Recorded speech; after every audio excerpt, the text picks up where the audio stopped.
कैसे बच्चों, इससे पिछले क्लास में हमने इलेक्ट्रोड कंसंट्रेशन सेल और इलेक्ट्रोलाइट कंसंट्रेशन सेल पढ़ा। आज के क्लास में हम पढ़ेंगे कि यदि दो हाफ सेल को है ना कंबाइन कर करके यदि तीसरा हाफ सेल आपको मिल जाता है या combination of two half cell gives third half cell, then the standard electrode potential जो होगा थर्ड हाफ सेल का वो कैसे कैलकुलेट करेंगे उसको आज हम लोग देखेंगे, यहाँ पे करेंगे। तो ध्यान दीजिएगा क्या बताए आपको, यदि सेम एलिमेंट का यदि दो हाफ सेल दिया हुआ है आपका और उसके कॉम्बिनेशन से बाबू यदि तीसरा हाफ सेल का फॉर्मेशन होता है तो आपको क्या करना है, वो तीसरा हाफ सेल कैसे निकालेंगे उसका स्टैंडर्ड इलेक्ट्रोड पोटेंशियल, उसको हम लोग को जानना है। क्योंकि ये सारे चीज आपके न्यूमेरिक थ्योरी नहीं है, ये न्यूमेरिकल्स बनाने के एक मेथड्स होंगे जिसके थ्रू हम लोग क्या करेंगे, न्यूमेरिकल्स बनाएंगे, अप्रोच लाएंगे कि आखिर ये कैसा होगा। ठीक, तो ध्यान दीजिए हमने लिखा if combination of two half cell of same element, यदि दो एलिमेंट का हाफ सेल, अभी जब एग्जांपल अपन देखेंगे तो क्लियर हो जाएगा।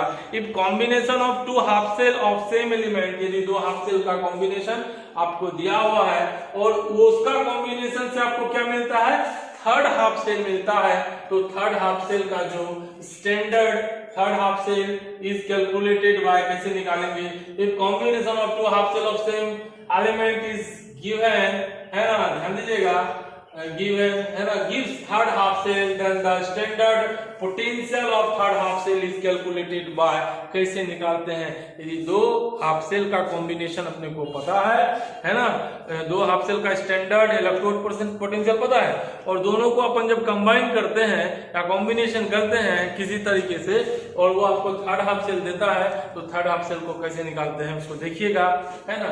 तो सिंपल इसको निकालने का तरीका, जो थर्ड हाफ सेल होगा उसका स्टैंडर्ड जी फ्री एनर्जी जो है delta G3 equal to first half cell का डेल्टा G1 नॉट प्लस का डेल्टा G2 नॉट कर लीजिएगा। तो थर्ड हाफ सेल का हुआ है ना, ये फर्स्ट हाफ सेल का, ये सेकंड हाफ सेल का स्टैंडर्ड जी फ्री एनर्जी। डेल्टा G के बारे में जानते हैं आप लोग, क्या होता है बोलो, -NFE, इंडिकेशन के लिए दे दिए, ये थर्ड हाफ सेल का है तो N3F E3 कर दिए। E3 मतलब ये आपका स्टैंडर्ड पोटेंशियल ही है मगर तीसरे वाले का, डेल्टा G1 है तो माइनस का N1F E1 not, delta G2 है तो -N2F E2 नॉट। अब बाबू यदि हम यहाँ से -F कॉमन ले लिए तो नीचे आपका N3 E3 नॉट बचा, यहाँ भी -F कॉमन ले सकते हैं तो यहाँ पे N1 E1 नॉट प्लस का N2 E2 नॉट बच गया। ये FF कैंसिल किया, E3 निकालना था थर्ड हाफ सेल का स्टैंडर्ड पोटेंशियल, ये क्या है बोलो, standard potential of third half cell, और थर्ड हाफ सेल का स्टैंडर्ड पोटेंशियल जो निकालेंगे बाबू कैसे निकालेंगे बोलो, N1 E1 not plus N2 E2 not by N3। Clear है, और यहां से कैसे पता चला, ये आपको पता है, और भागा इधर से N3 इधर दे देंगे तो इधर क्या बच गया, E3 नॉट। ये पूरा देखना है, डेरिवेशन क्वेश्चंस वगैरह हम लोग करेंगे तो सारे जो कॉन्सेप्ट है वो भी कॉन्सेप्ट आपका क्या हो जाएगा, क्लियर हो जाएगा। तो हमने क्या बोला, यदि दो हाफ सेल आपको पता है, सेम एलिमेंट का दो हाफ सेल पता है और उसके कॉम्बिनेशन से यदि आपको तीसरा कोई सेल का रिएक्शन मिलता है हाफ सेल का तो उसका स्टैंडर्ड पोटेंशियल पूछेगा तो आप ऐसे निकालोगे, डेल्टा G3 बराबर delta G1 not plus delta G not two minus NFE, फिर -NFE और इसको कैलकुलेट कीजिएगा, है ना। ठीक है बाबू, तो अभी क्वेश्चन करते हैं अपन। तो ये क्वेश्चन है आपका, देखिएगा ध्यान से, हमने क्या बोला आपको कि यदि आपका दो हाफ सेल, ध्यान दीजिएगा क्या बोले, दो हाफ सेल के कॉम्बिनेशन से सेम एलिमेंट का, ध्यान रखिएगा सेम एलिमेंट बोला, हाँ, दो हाफ सेल का सेम एलिमेंट का दो हाफ सेल का कॉम्बिनेशन से यदि तीसरा कोई हाफ सेल का इक्वेशन मिलता है और उसका आपको पूछ रहा है तो उसको निकालने का तरीका आपको बताए, E3 equal to N1 E1 plus N2 E2 बटे N3, याद रखिएगा, E3 equal to N1 E1 plus N2 E2 बटे N3, और आप जब जानते हैं तो इसको सॉल्व भी कर सकते हैं। देखिए यहाँ क्या है, दो हाफ सेल का इक्वेशन दिया है, ये तो पहला वाला हो गया आपका, Cu प्लस 2 प्लस एक इलेक्ट्रॉन को लेगा तो Cu प्लस ही बनाएगा और ये E नॉट बराबर प्लस का 0.15 भी है, दिया हुआ स्टैंडर्ड इलेक्ट्रोड पोटेंशियल। ठीक, Cu प्लस 2 दो इलेक्ट्रॉन लेगा तो दो की कमी थी, दो पूरा कर लिया, ये Cu बनाएगा और ये E नॉट का मान इतना हुआ। आपसे पूछ रहा है Cu प्लस प्लस इलेक्ट्रॉन से बनाने का ये, तो अब देखो हमको ऐसा करना है कि इसी की कॉम्बिनेशन से हमको पहले थर्ड हाफ सेल का फॉर्मेशन करना है।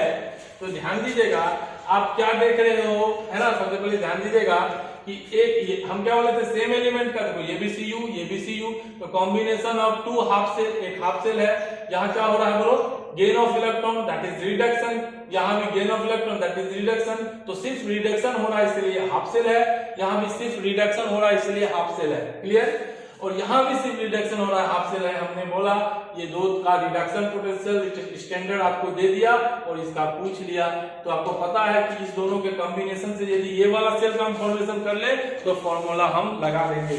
तो सबसे पहला चीज हमको दिमाग में ये सोचना है कि यहाँ Cu प्लस है कौन साइड में, लेफ्ट साइड में, तो इस इक्वेशन में क्या करें जो Cu प्लस हमारा लेफ्ट साइड में आ जाए।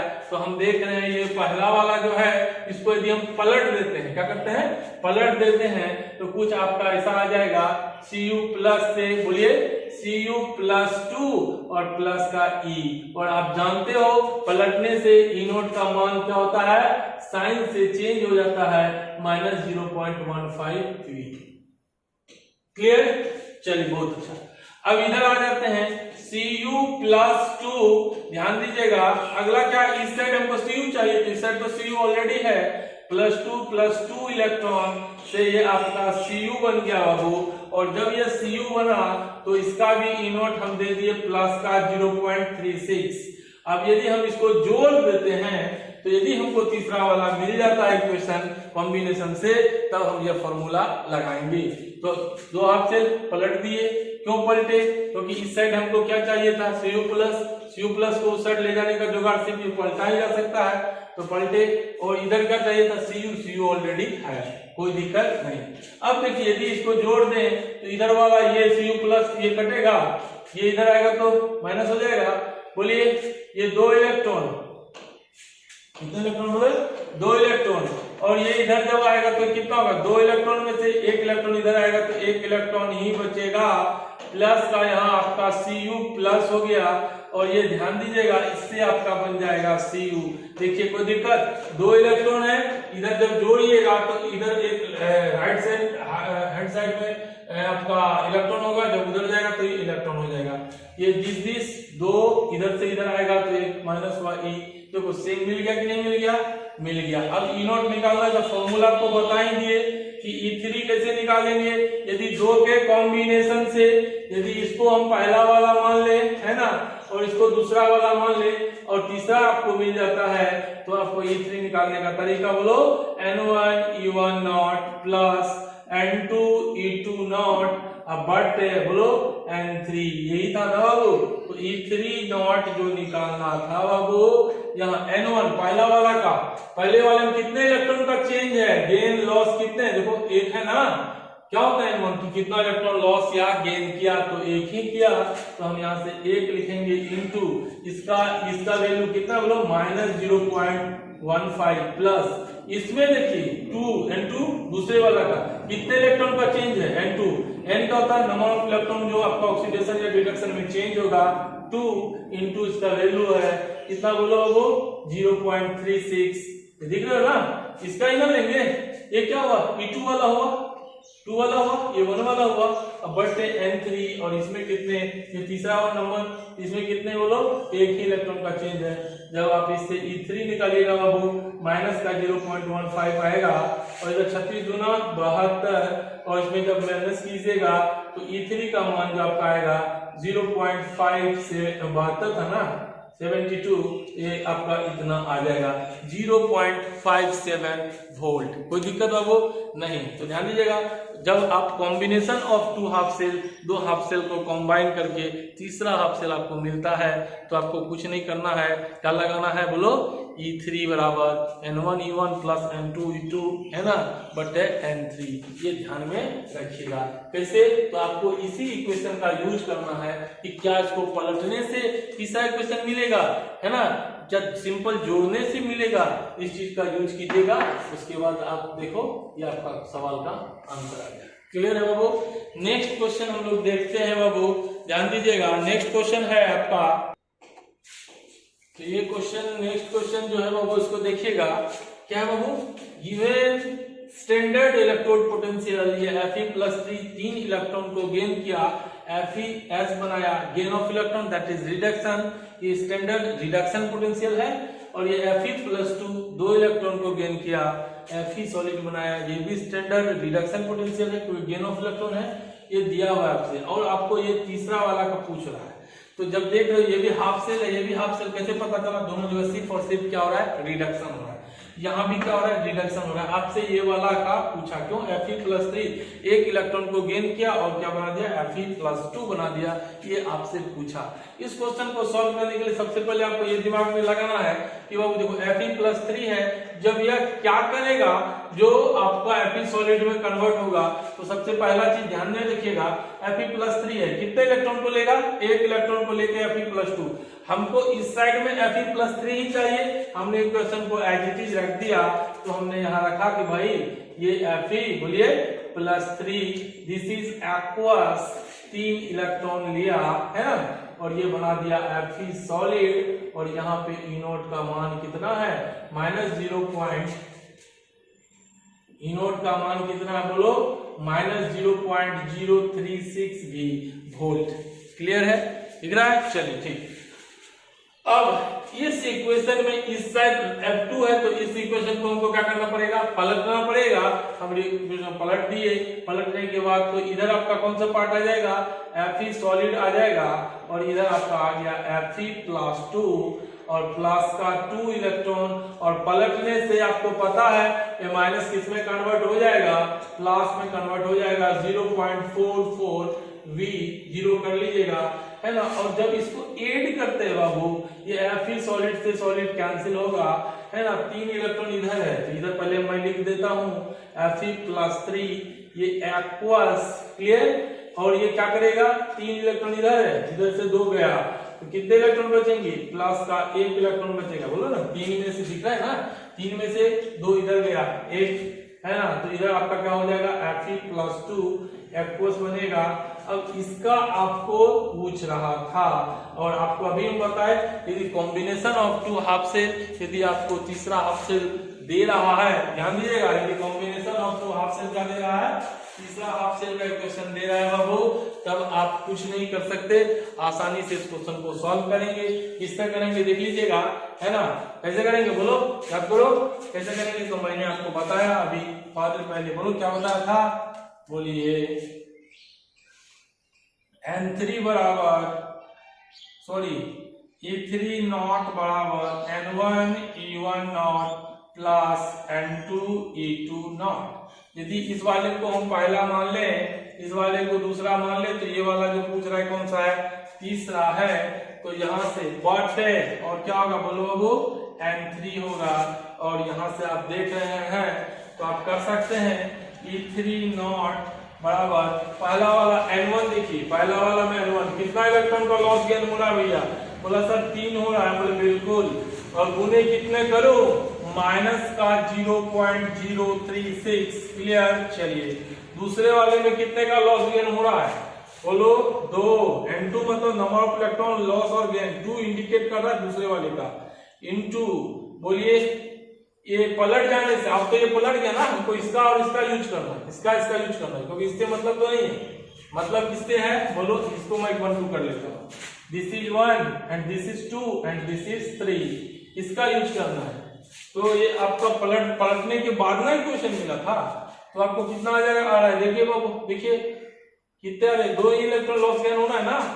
चलो तो 2 इंटू कितना कर लू, 0.440, क्लियर। अब बट बोलिए कितने इलेक्ट्रॉन में लॉस गेन हो रहा है, 1 इलेक्ट्रॉन हो रहा है।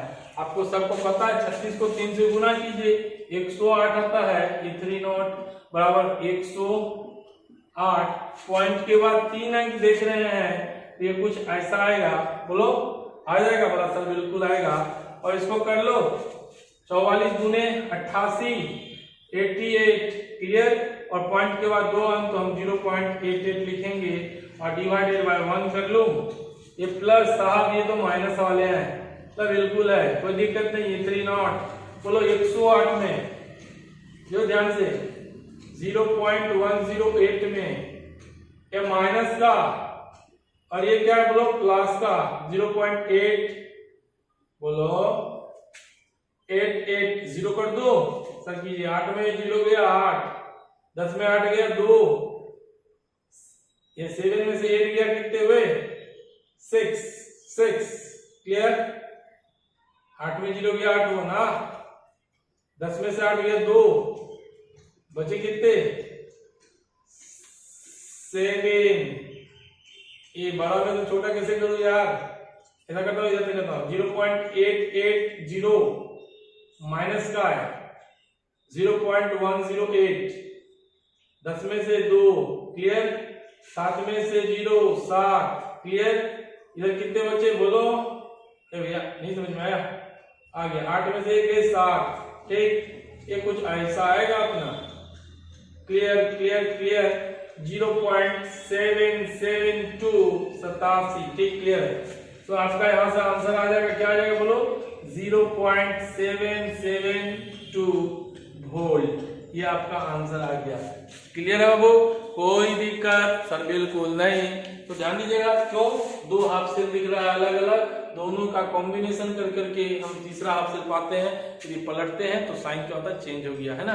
तो ये तो आप इसके लिए एक नया फॉर्मूला लगाइएगा E3 बराबर N1E1 प्लस N2E2 बटे N3। ओके नेक्स्ट क्वेश्चन देखिएगा बाबू।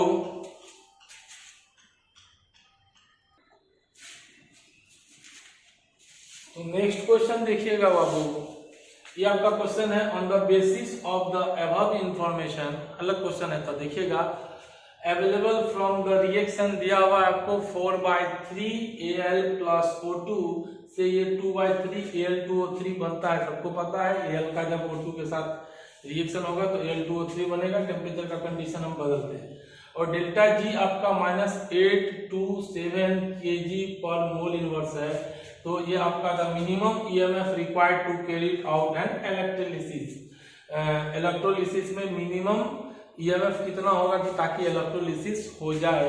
तो आप सिंपल जानते हो जब डेल्टा G दिया हुआ है और EMF का मतलब होगा E सेल। क्या हुआ बोलो E सेल। तो E सेल जब पूछेगा डेल्टा G पता हो तो फॉर्मूला पता है ना, बोलो डेल्टा G बराबर माइनस का NFE सेल। और यदि पता है आपको डेल्टा G कितना है बोलो माइनस का है ना, कितना है बोलो माइनस का 827 बराबर।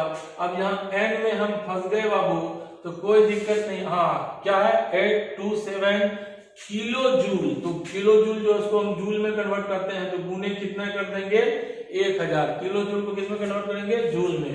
अब यहाँ n चाहिए तो n निकालने के लिए फिर यहीं से आइए आपको पता है देखो कैसे निकालते हैं।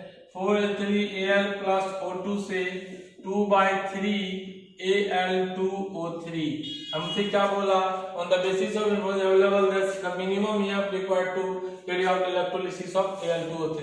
अब हमको किसी का भी जब निकालना रहता है यहाँ पे तो सिंपल हमको सबसे निकालने के लिए n फैक्टर कितने इलेक्ट्रॉन का चेंज होगा उसके लिए आसानी तरीका रिडॉक्स में भी आप पढ़े हैं। Al पे चार्ज कितना है बाबू, इसको छुपा ले तो Al पे चार्ज 0 है।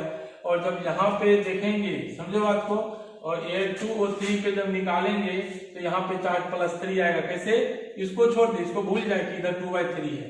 तो 2x - 2 × 3 बराबर 0। तो 2x बराबर 6 आएगा, x बराबर +3 आएगा। तो यदि यहाँ Al पे 0 चार्ज है तो Al2O3 पे कितना चार्ज होता है +3 होता है।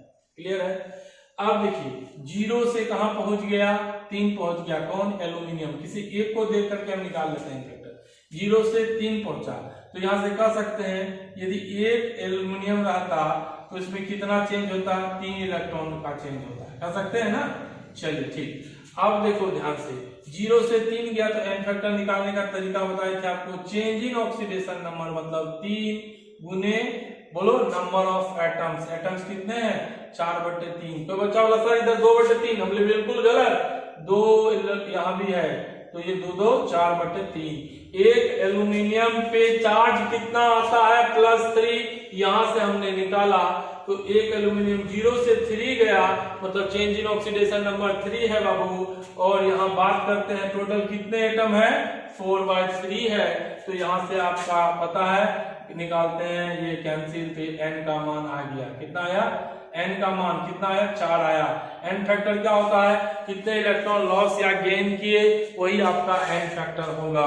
आप ऐसे भी सोच सकते हो अपने मन से दूसरे तरीके से कि एक एल्यूमिनियम क्या करता है 3 इलेक्ट्रॉन खोता है, Al+3 बनाता है, तो 4/3 एल्यूमिनियम कितना होगा, तो एक पे कितना 3, तो बोलो 4/3 पे कितना 4/3 इंटू 3 चार्ज, बोलो कितना 4 लगेगा, बोलो हाँ या लगेगा नहीं लगेगा, ठीक।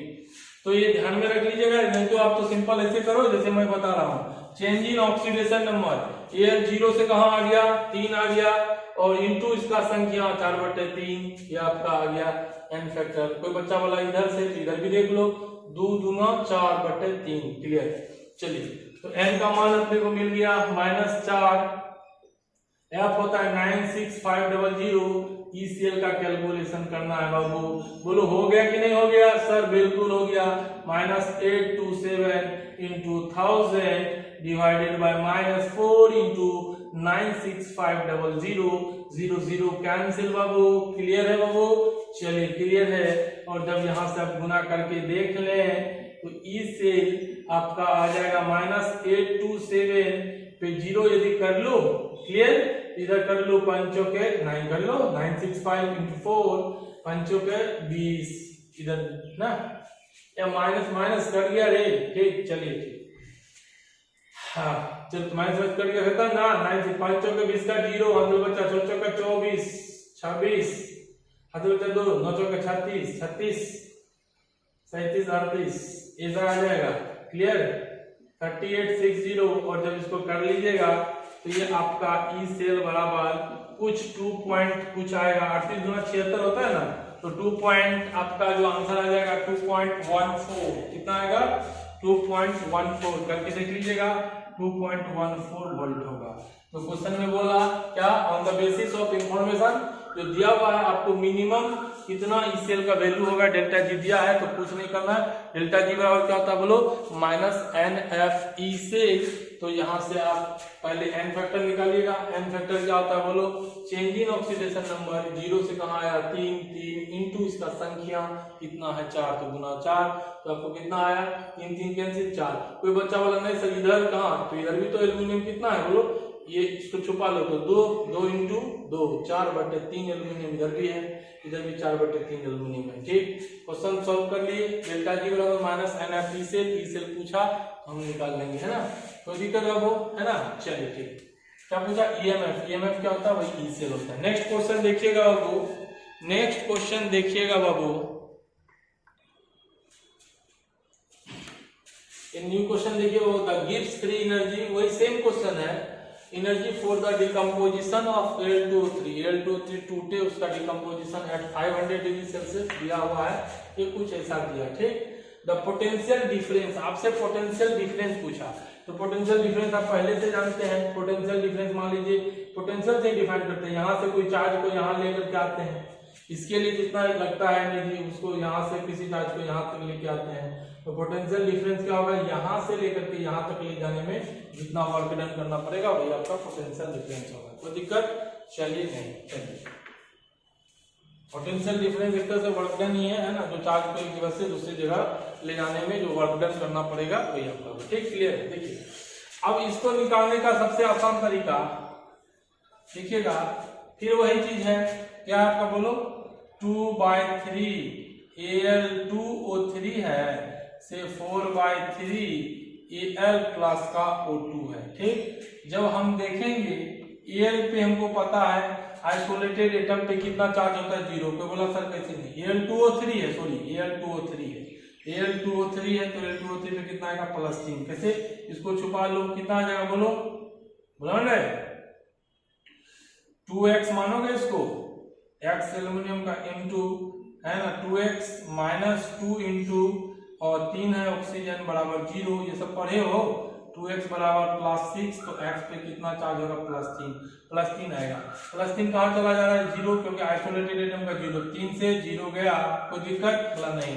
एंड फैक्टर वाई जो आपका ई है वो कैसे निकलेगा, 3 से 0 गया, 3 का चेंज हुआ इंटू इसका संख्या देखिए कितना, यहाँ से भी ले गए, यहाँ से 4/3 यहाँ है, यहाँ से देखिए तो कितना बोलो, देखो 2 दूनी 4, 2 दूनी 4/3, तो एगो पे 3 इलेक्ट्रॉन, एगो कितना इलेक्ट्रॉन लेता है, ऐसे कह सकते हो ना, एक एल्यूमिनियम कितना इलेक्ट्रॉन, 3 इलेक्ट्रॉन लेता है, इसलिए कितना 2 दूना 4, तो 4/3 एल्यूमिनियम कितना इलेक्ट्रॉन लेगा, तो 3 गुना 4/3, कैंसिल कीजिएगा 4 आएगा, तो यहाँ से भी 4 आएगा।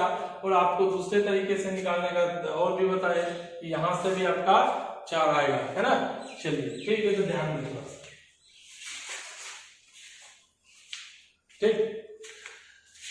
तो अभी बात करते हैं 3 से 0 गया, एन फैक्टर क्या हुआ 3 से 0, 3 इंटू इसका संख्या बोले एल्यूमिनियम का, तो 2 दूनी 4/3, ये 4/3 हुआ, 3 से 3 कैंसिल, तो आपका एन फैक्टर कितना आया 4 आया, तो वही आपका चेंज ऑफ इलेक्ट्रॉन है, ठीक। तो पोटेंशियल डिफरेंस पूछा एक तरह से इसीलिए है, तो डेल्टा जी बराबर क्या लिखिएगा बोलिए, माइनस का NFE सेल, और यहाँ से डेल्टा जी इस बार +966 दिया है, और ये देने से क्या पता चल रहा है, पता है रिएक्शन आपका स्पॉन्टेनियस नहीं नॉन स्पॉन्टेनियस है, क्योंकि delta G is greater than 0। Clear, चलिए ऐसे ये फेवर नहीं करेगा रिएक्शन को, फिर भी ध्यान देना।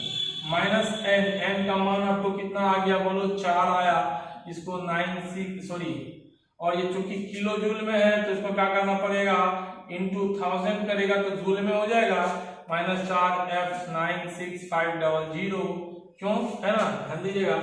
और इंटू ई सेल निकालने हैं, तो यहाँ से जब हम लाएंगे 966 इंटू 1000 डिवाइडेड बाय, बोलिए ये आपका माइनस आ जाएगा, माइनस का 4 इंटू 96500, ये आपका ई सेल का मान आएगा। और ई सेल का जो मान आ रहा है बाबू, यहाँ से आपका ई सेल का मान ये वाला जो है ऑप्शन, मतलब माइनस का 2.5 कर लीजिएगा कैलकुलेशन, वोल्ट आएगा। मगर चूंकि पोटेंशियल डिफरेंस है तो आपका आंसर कौन सा होगा, 4 नंबर होगा। क्यों, क्योंकि हम आपको सिंपल बोले पोटेंशियल डिफरेंस भी एक तरह का वर्क डन है ना, तो यहाँ से हम बात ही नहीं करते हैं ना, यहाँ से किसी चार्ज को यहाँ तक लाने में जितना वर्क करना पड़ेगा और यहाँ से किसी चार्ज को यहाँ लाने में वर्क करना पड़ा, तो यहाँ से किसी चार्ज को यहाँ तक लाने में जो करना पड़ेगा वही पोटेंशियल डिफरेंस होगा। पोटेंशियल डिफरेंस आपका मिनिमम कितना हो सकता है, क्यों, क्योंकि यदि सोचा जाए तो डेल्टा जी यदि आपका पॉजिटिव है ना, ये रिएक्शन तो लगभग नहीं होने के बराबर होता है, ये मिनिमम तब हो सकता है क्योंकि इसका वैल्यू क्या होगा प्लस का होगा, है ना। तो आपका आंसर क्या हो जाएगा 2.5। क्यों 5 होगा 2.5, तो ध्यान दीजिएगा जो पोटेंशियल डिफरेंस मतलब पॉजिटिव का है ना, तो पॉजिटिव का आएगा, तो ये आपका पोटेंशियल डिफरेंस है, तो ये आपका आंसर पॉजिटिव का होगा 2.5। ये साइंस से नहीं घबराइएगा, साइंस है ना, सिर्फ ई सेल का वैल्यू आपको निकल गया। क्लियर, ठीक, कम से कम रिएक्शन तो होने चाहिए ना। क्या बोला, the heat free energy for इतना इतना इतना इतना, ठीक। The potential difference needed for electrolytic reduction, reduction तभी ना होगा, रिडक्शन को कब फेवर करेगा, जब रिएक्शन कैसा हो, फॉरवर्ड हो। क्लियर है, रिडक्शन को कब फेवर करेगा, जब रिएक्शन क्या हो, फॉरवर्ड हो। समझ में आ रहा है ना, रिएक्शन क्या हो, फॉरवर्ड हो। मगर ये जो ई सेल आपका नेगेटिव आया, ये क्या कह रहा है, रिएक्शन फॉरवर्ड नहीं जाके किधर जा रहा है, बैकवर्ड टाइप का आ रहा है, ठीक। तो ये कब आपका फॉरवर्ड होगा, जब इतना ही पोटेंशियल क्या होगा बोलो, अपोजिट डायरेक्शन में से लगेगा, ठीक। तो ध्यान दीजिएगा, तो इसीलिए बोले क्योंकि डेल्टा जी आपका ऐसा जा रहा है, तो नॉन स्पॉन्टेनियस रिएक्शन है ना, और नॉन स्पॉन्टेनियस रिएक्शन है तो उसका ई सेल क्या होता है बोलो, लेस देन 0। ये आपका क्लियर,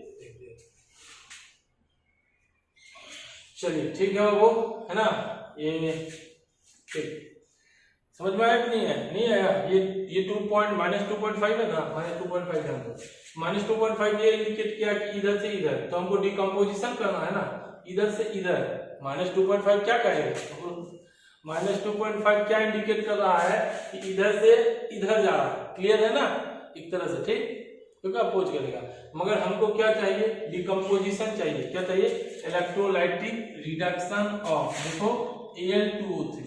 तो Al2O3 हमको जाना किधर है? इधर से इधर जाना है। क्लियर?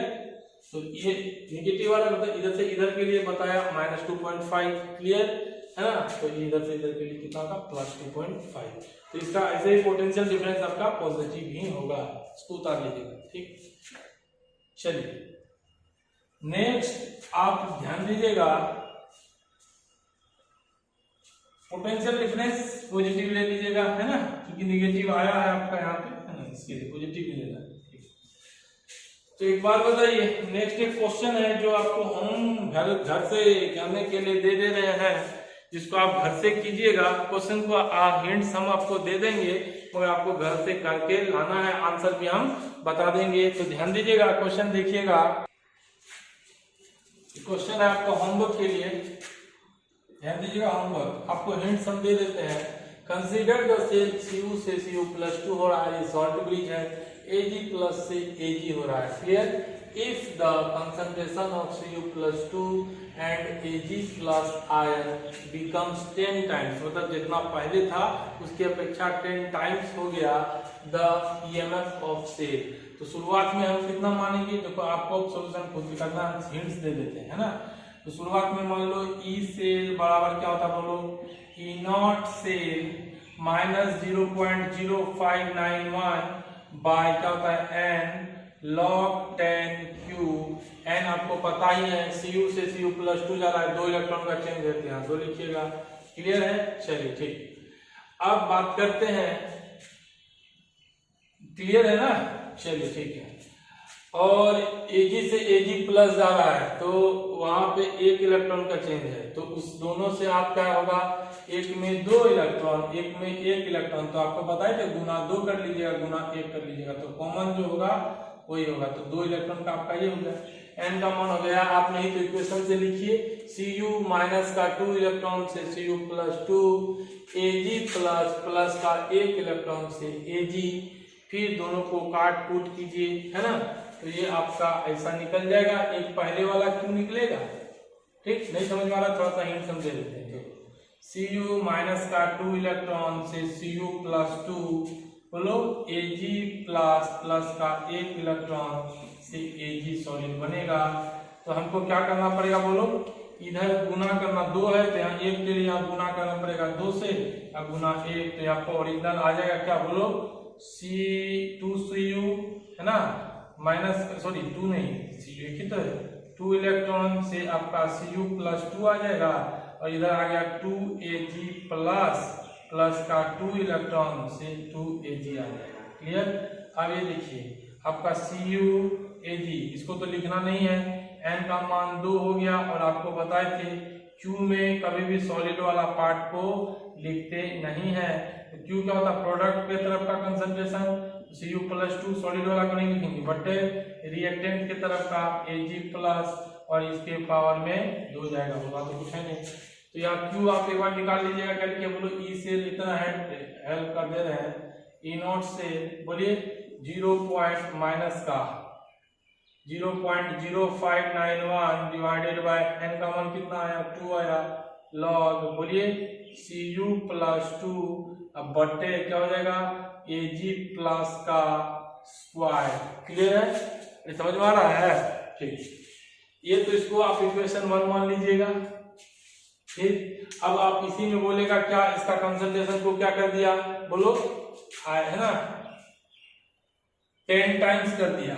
10 टाइम्स करने का मतलब है इसका कंसंट्रेशन पहले 1 था, तो यहाँ 10 कर देंगे। तो हम जब नया निकालेंगे E' से, तो यही E0 से नहीं होगा। क्लियर? -0.0591, इससे कोई लेना देना नहीं बदलेगा, बटे 2 बोलो लॉग, और यहाँ पे 10 Cu+2 लिखिएगा, और यहाँ पे क्या लिखिएगा? 10 Ag+ का स्क्वायर। ये इक्वेशन 2 होगा, और ये इक्वेशन 1 है। यदि आप इक्वेशन 2 में से 1 को घटा देते हैं, मतलब ऐसा कर सकते हैं, बोलो ई डैश सिंपल 2 माइनस का 1 कर देना, तो ई डैश सेल बोलिए माइनस का ई सेल। ये आप देख लीजिएगा पहले कितना था, ये सॉरी बाद में, ये पहले और ये बाद में, तो चेंज क्या होता है, बाद में माइनस का पहले, तो बाद में ये पहले इतना, तो बाद में माइनस का पहले को कीजिएगा और यहाँ से आपका आंसर आ जाएगा इंक्रीज बाय 0.0295। थोड़ा सा लॉग का प्रॉपर्टी है, इसको यूज कर लीजिएगा, log m बाय n बराबर log m minus log n। इसमें अब मैथ्स ही छिपा हुआ है, आपका मैथ्स बहुत अच्छा है ना, एज कंपेरिजन टू मी। तो आप क्या कर सकते हो, इसको सॉल्व कर सकते हो और आप लेकर के आ सकते हो, आंसर इतना ही आएगा। जितना केमिस्ट्री था वो आपको बता दिया गया है, जैसे इस क्वेश्चन में मैथ्स ही है, केमिस्ट्री तो मेरे ख्याल से उतना नहीं है। क्लियर? चलिए आज के लिए इतना ही, अच्छे से पढ़िए, है ना। और आपका 3-4 क्लास में 4 क्लास आई थिंक 2, 4, 5, यदि 4-5 क्लास 5 क्लास के अप्रॉक्स में आपका पूरी इलेक्ट्रोकेमिस्ट्री का हर एक जो स्टिल आपका सेल जो है बैटरी, वो सब भी हम लोग पढ़ लेंगे, वो सब कंप्लीट हो जाएगा। अच्छे से पढ़िए, आगे बढ़ते चलिए, है ना। सॉल्यूशन कंप्लीट कर लिए, उसका शॉर्ट नोट्स बना लीजिएगा और रोज का रोज उसको पलटिएगा, एनसीईआरटी का क्वेश्चंस लगाइएगा, अच्छे अच्छे रेफरेंस बुक का क्वेश्चंस लगाइएगा, डाउट है तो पूछिएगा, ठीक। और इसको भी आप लगाए। आज यहाँ तक पढ़ने के बाद आपका नर्स इक्वेशन के रिगार्डिंग जितने भी क्वेश्चन, जितने भी वैरायटी के बन सकते थे, आज ही यहाँ पे समाप्त हो गया। अगले दिन हम लोग पढ़ेंगे एप्लीकेशन ऑफ, है ना, इलेक्ट्रोकेमिकल सीरीज। अभी तक आपको नहीं लिखवाए हैं, क्लास 10th के बच्चों को बताया जाता है, ले काजू खा ना मांगना और अलजन करफी कैडबरी नालियर 3 लेट में है पपड़ा इस को ना बुलाई। इसका यूज करके हम बता सकते हैं इसका इन और सेल जगह उसका यूज की आखिर जो इन पहले। तो हम लोग अगले दिन या आने वाले क्लास में हम लोग सबसे पहले क्या पढ़ेंगे, इलेक्ट्रोकेमिकल सीरीज पढ़ेंगे, उसके बाद उसका एप्लीकेशन आपको बताएंगे, उसको वही याद करवा देंगे और एप्लीकेशन बताएंगे। और उसके बाद फिर आपका कुछ डिफिनेशंस है, रेसिस्टिविटी, कंडक्टिविटी, फिर कोलरॉस का लॉ है और फिर बैटरी है वगैरह, फिर दिस दैट और कंप्लीट। ओके चले बाबू, अच्छे से पढ़िए, बाय बाय। चलिए ऑल द बेस्ट, अच्छे से पढ़िए।